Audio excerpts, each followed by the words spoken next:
so much for being here. I'm super excited to dive into who you are and what you do, and just learn a little bit more about your corner of the music industry. So I always like to start these out with just give you a little intro, kind of your name, who you are, what you do, and then we'll go from there.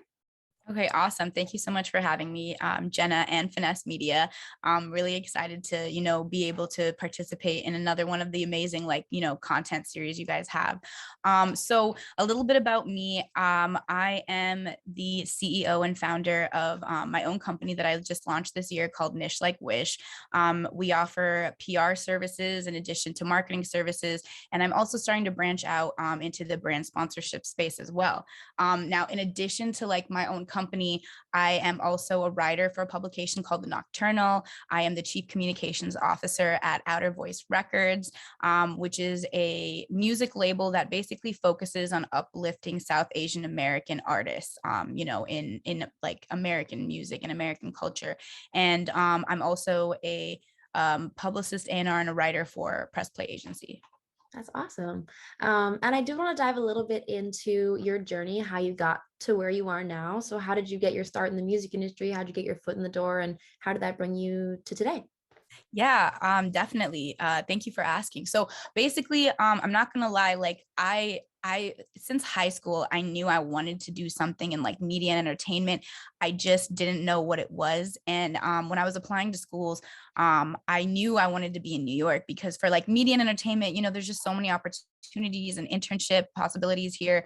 So I applied to Fordham University in the Bronx, and through just club interests and participating on campus, I ended up meeting somebody from the Lincoln Center campus, actually, who he was the president of the South Asian Club at the Lincoln Center campus, and he wrote for the Source magazine. And to me, that was insane, because this was this was definitely my first year here in New York. And so I was very starstruck. I was, very just excited about every little thing. So he posted something on Facebook where he was interviewing RZA from Wu-Tang, and I had to stop him and comment and be like, this is so amazing. How is this possible? So he let me know that he writes for Source. And I was like, wow, that's amazing. Do you think that, are they looking for any more writers? Could you pass my resume along? And so he passed my resume along. I ended up interviewing that same week. And then I was on my first assignment by the end of the week, mashallah. So it was a great experience. But honestly, I would definitely say that my first internship at the Source, as a contributing writer, that is really what helped kickstart my music career, so to speak, because I really do owe a lot of gratitude to my editor, Shayna. Any opportunity that I've been grateful enough, fortunate enough to have in this industry has really, really all kind of come from her and started from her. So once my time at the Source was coming to an end, she helped pass my resume along to a publicist she knew at Def Jam. So I went in and I interviewed there, and mashallah, things worked out. They liked me. I was there for one semester in Def Jam's publicity department, and then I think the next semester, I think I did study abroad. And then now coming back to my senior year, one of my supervisors at Def Jam left and went to Epic Records. And, I still very much was passionate about music. I knew that, I still wanted to be in the label environment. So I reached out to her, saw if she already had an intern in mind, if anyone had applied. And she, was like, yeah, I would love to have you come be my intern. So I went, I was in the publicity department at Epic Records for my whole senior year, which was an amazing experience. And sorry about that. Oh, no worries. And a week before I graduated from Fordham University, I went back to Def Jam, and I started doing social media there as a consultant. So I wasn't I wasn't an employee, I wasn't a Universal Music employee, but I was able to be in the building every day, and it was really dope. So that's essentially when my freelance work or my independent ventures officially started, but it was with such a big company and they were my only client at the time. So, I always word it in that way, but I was very grateful for that opportunity as well. I was with Def Jam doing social media for about a year. And then I met an artist who whose music really inspired me and moved me. So I left. I started to manage him full time, co-manage him with like the manager he had prior to me joining his team.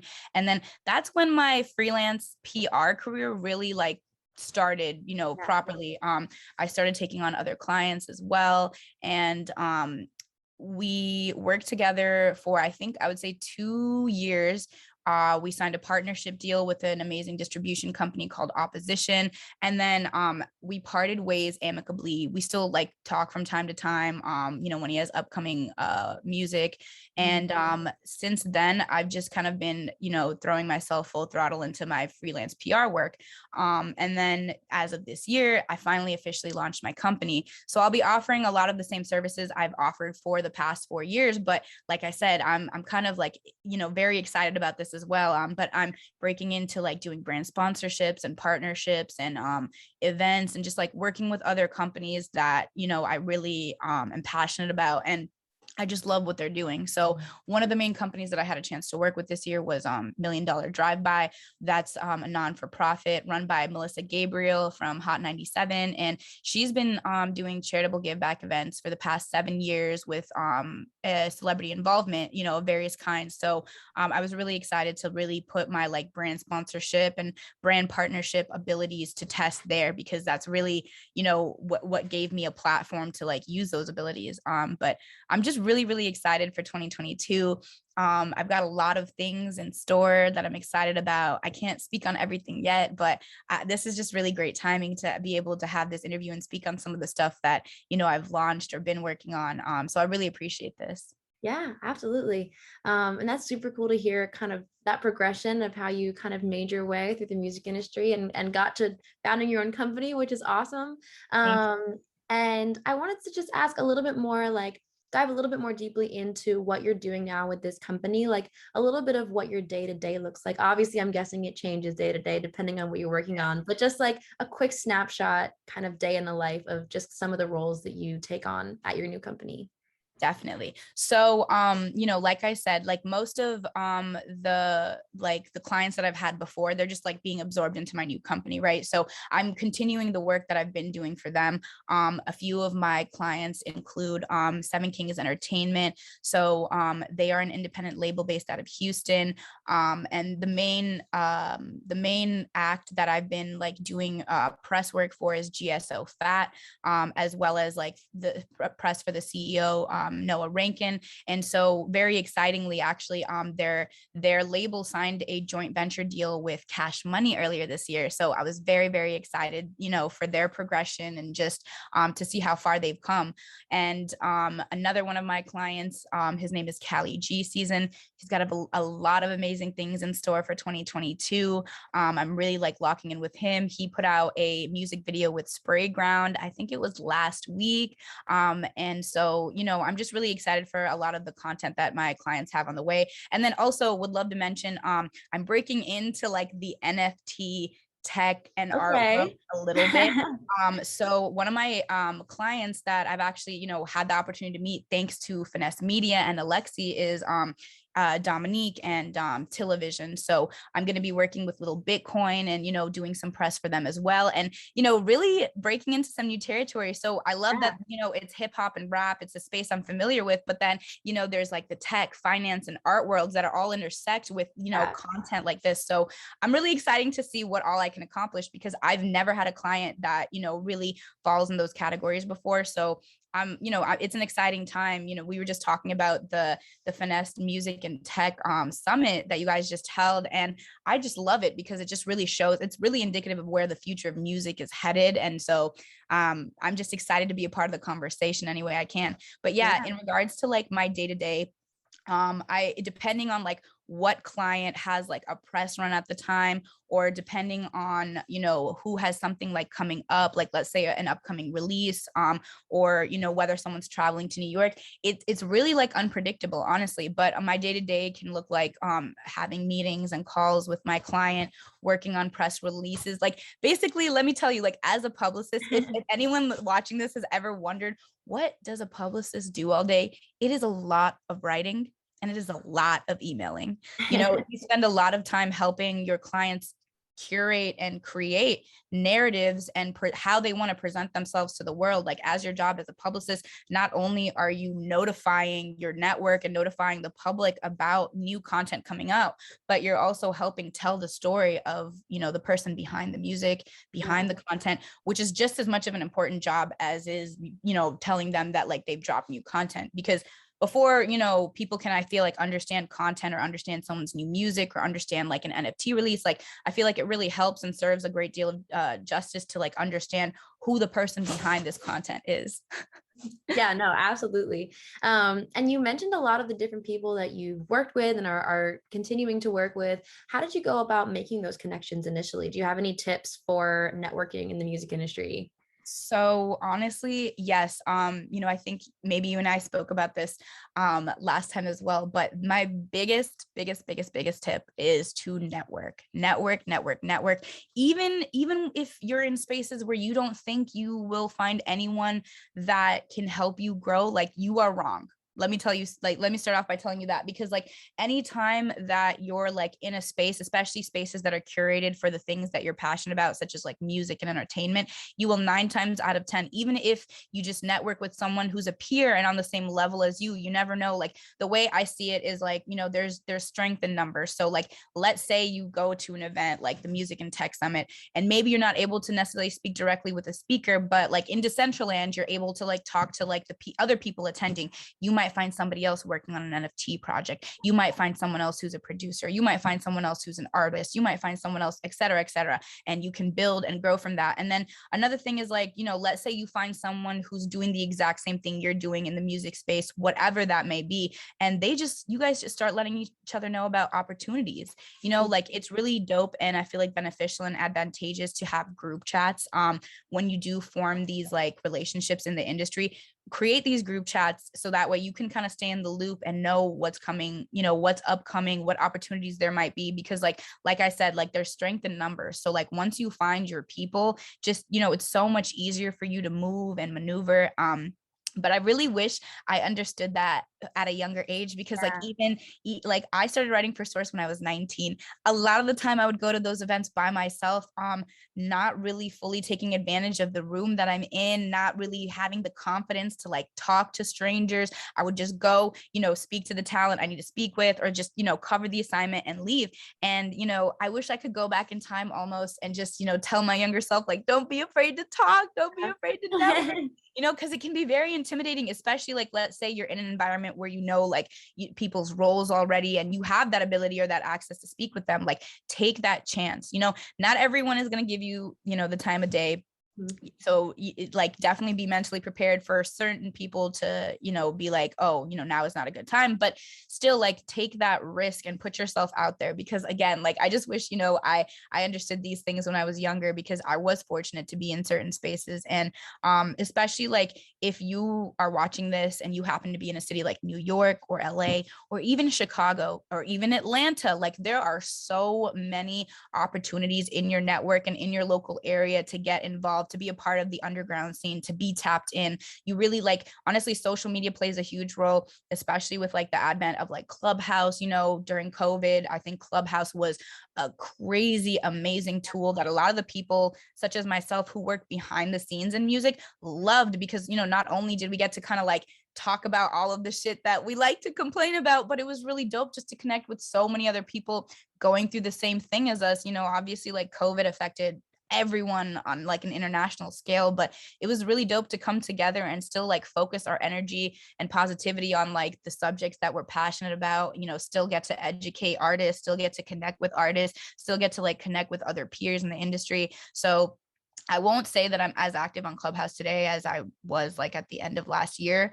But social media definitely plays a huge role if you aren't located in like a city that would allow you to network physically. Take advantage of social media, but always be respectful of people's boundaries, because a lot of people that are like, important or doing important things, they don't want to receive DMs. They definitely would prefer an email. So just keep that in mind, but definitely take advantage of social media as well.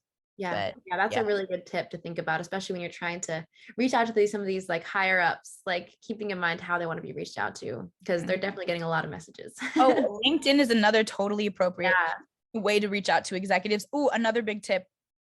I think I had mentioned this last time. The first thing that they said to us when I got to my internship at Def Jam, because like that was my first proper like corporate internship. Like the source was very much like everybody worked remotely, and I met at like I went to the HQ maybe like twice in the year and a half that I was like writing for them. But with Def Jam it was different. Like, you were in the office for like the respective days that you're interning. And when we met with HR on that very first day, like that, it's still ingrained into my brain. And the thing that the HR person said to all of us interns was add everybody on LinkedIn. Like no matter how much higher up they are than you know what I mean? And maybe not everybody will accept your request, but that doesn't mean you can't still reach out. So add everyone you meet, everyone you work for, and all of your other interns as well. Because like I said, you definitely want to be able to see what your peers in the industry are doing, like what, opportunities might be coming their way. And it's just a good way to stay in touch because like, honestly, like so many of my peers that I was interning with went on to do just, crazy things. Like some of them stayed at Def Jam, some of them went on to like Audio Mac. I'm trying to think like, mashallah, I've just been fortunate enough to always be around other like go-getters and other people who motivate me, which is another great reason why you should stay connected to like your peers and fellow interns and not just, only focus on like the higher ups, because like that motivation and that like passion that you get from other people who are just as hungry as you are is really what's going to keep you going at the end of the day, because when you can see someone that is the exact same as yourself achieve great things, it's like, oh, I can do that too. Like anything is possible, Yeah. like at least that's how I like to see it. Oh, definitely. I love that because I feel like people always say, network laterally, network with your peers, but that's a really good point that can help also just motivate you and keep you in tune with the opportunities that they're receiving, the things that you should be looking out for. So yeah, that's a really great tip. I also wanted to ask, with your career now and career kind of going into the future, are there any things about the music industry that you hope to change or hope to kind of be a part of moving into the future of the music industry? One thing that I personally want to do, like with my own company, is get to a place where, at first I'm hoping to have like interns helping and, hoping to like educate them on like the basics of like PR as well as, some of the digital side of things. I would really love to be able to create opportunity for more people that are passionate about the same things I'm passionate about. Definitely like at first my interns are probably going to be like unpaid, realistically, but I would love to just get to a place where I could have the funding to pay all of like my interns that hopefully get to become employees for me, so that's definitely a dream I have, and like one change I would just like to make in the near future. But in the music industry as a whole, I guess I think like I saw Angel Martinez, who, I've known since like Def Jam, and he's the VP of marketing and digital marketing at Asylum now. Yeah. And so he posted a story, and it was basically something along the lines of like, just don't be afraid to ask. And I responded to that and I was like, wow, this is really dope. Like, I really feel like more people need to be like sharing this kind of message because as I mentioned, like when I first started out, I was very timid, very shy. And I can definitely still be that at times now. Like I'm definitely an ambivert. I go in between motions. Like I'm the type of person who, if I have an artist to push or content to push or any agenda that I'm really trying to push, right? Then I'll be on and I'll be like super, outgoing and talkative. But if I really don't have any kind of work that is like pushing or like the motivating factor behind like, let's say me going out to some type of social event, then, I'm very quiet and I keep to myself. But I really wish that there were more people in the industry that kind of had like more open arms or like were just more accepting of like new like not new talent, but just, just more receptive or accepting of like people when they like ask questions or want to know more, because not everyone has like the same motive. Like some people genuinely just want to learn. So yeah, I think that like that's the only other thing. But like I've been blessed and fortunate enough that like the people I have been around inside of these spaces or at these labels have been, mashallah, like welcoming to me. But I think overall in the industry, whether you work at a label or not, I think just providing more opportunities for the next generation as a whole. I feel like that's the major point that I was trying to Yeah. make, because like even as I've learned, like getting opportunities from like my higher ups or people above me, you know, like you leave your legacy through the things you do, sure, like that's great, that's fantastic, but like beyond that, like the impact that you have on the people that you touch and like the opportunities you provide, and like that I think is even more significant than like, let's say something great you do on your own, because you know you're impacting the lives and the futures of other people. I don't know if that sounds like really corny, but Yeah, you know, no, I love that. um, but I just, yeah, I've been doing a lot of thinking about that lately. And like I said, again, very, very grateful to all of the women, especially in this industry. yeah. I would like a second to like just shout out like a lot of the women that have like helped me get to where I am, like Shayna Moskowitz, Marley Stephens, Joanne Hunter, Renata Munez. Men have helped me as well, Peter Caden. But you know, I'm really grateful. A lot of the people I just mentioned, by the way, were Shayna's from the Nocturnal. She was my editor at The Source as well. But a lot of the other people I mentioned were all my supervisors at Def Jam. And so very grateful to them. Marlise actually helped me land my consulting job like in the social media department at Def Jam when I had graduated. So eternally grateful to her, and just everyone who's really taken a chance on me and believed in like my vision, you know, because I'm also like I don't know, like it's just I feel very, and even just being like a South Asian woman in this space, like there's not a lot of us. So you know, even with Outer Voice Records and like my peers who they're all younger than me, I'm like definitely the oldest person that is on the executive board, but it's still really exciting to work with people that are so young and hungry and passionate. And you know, I always say like age does not determine like wisdom or even experience, because like even though like my team is a lot younger than me, I see like their drive and like their seriousness and their consistency. And you know, like I'm just excited for everything that I mashallah get to be a part of, and I just want to keep growing. Really, like I want to do everything. Like I don't know if you can tell from talking to me, but like, you know, I thought when I started out, okay, PR, this is what I'm going to do. Or actually, you know, writing is what I'm going to do. Then I was like, wait, no, there's PR. And then the more I got deeper and deeper into the industry, I'm like, let me try to create a lane for myself. Let me try to like create these opportunities for myself that don't exactly 100% exist yet at a label, that, you know, it's not really a job you can apply for online, but like, you know, especially over Thanksgiving, I was able to help $1 Million Drive-By with their Thanksgiving give back. And so for this, Melissa Gabriel's $1 Million Drive-By partnered with Fabio Foreign and his charity organization, Foreign Side Foundation, to host a Thanksgiving dinner for the kids from Children of Promise NYC. And this was so, mashallah, like amazing, because I really felt like for the first time, like something that I got to be a part of, or, you know, have some kind of impact in, had a positive effect on the community, like a directly positive effect. Because, you know, I've mashallah like written about, you know, worthy causes and highlighted notable people before, you know, through my writing, but like beyond that, like I haven't directly touched or impacted anyone. And like this was just like a great way where I finally felt like my love for like music, you know, was able to kind of like intersect with like the ability to give back to the community, which I, you know, even though it's something I've cared about in the past, like I've never made a priority per se in my work. And so getting to work with $1 Million Drive-By was really amazing. And I assisted in securing some PR. You know, it was the first time that like Complex picked up something I pitched, the Shade Room picked up something I pitched, and it was my first time doing brand sponsorships and partnerships. So like I got Sweet Chick to donate food. I got 300 Entertainment to donate and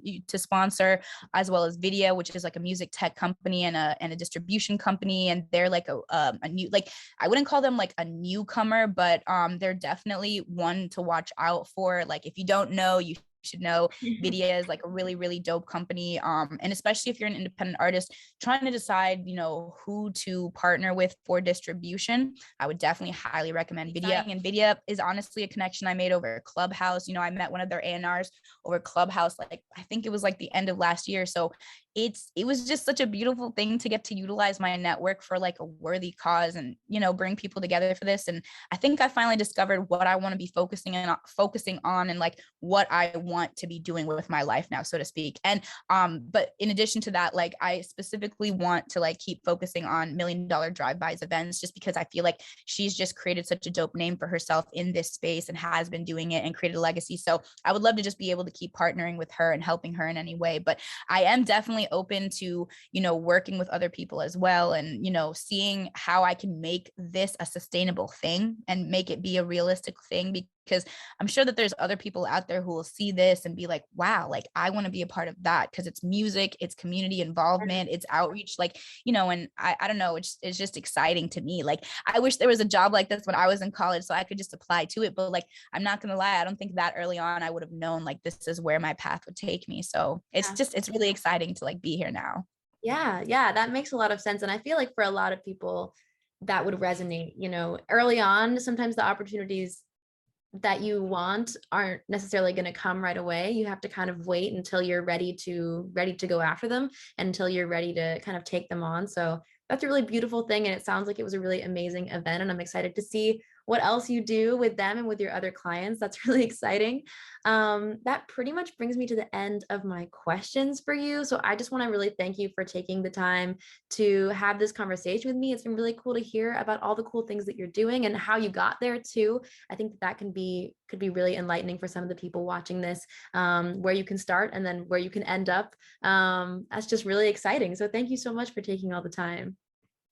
Thank you, Jenna, for having me. Thank you so much for making time for me. I really appreciate you and like the whole Finesse team. And always much love to Alexi for even allowing, this to be possible, and for all the amazing and great things she does.